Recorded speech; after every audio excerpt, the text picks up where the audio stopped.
জুমার দিনের বিশেষ আমল। যে ব্যক্তি জুমার দিনে 6টি কাজ করবে সে জুমার নামাজে যাওয়ার পথে প্রতি কদমে পা ফেলায় 1 বছরের নফল নামাজ ও 1 বছরের নফল রোজার সওয়াব পেয়ে যাবে।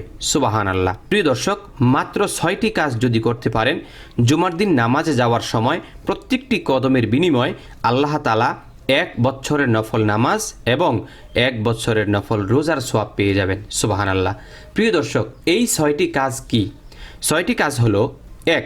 জুমার নামাজের উদ্দেশ্যে ভালোভাবে গোসল করা। প্রিয় দর্শক, জুমার দিন গোসল করা এভাবেও সুন্নত, সুতরাং আমরা ভালো করে জুমার দিন গোসল করার চেষ্টা করব ইনশাল্লাহ। 2. ওয়াক্ত হওয়ার সাথে সাথে আজানের অপেক্ষা না করে মসজিদে যাওয়া, অর্থাৎ সকলের আগে আগে মসজিদে যাওয়া।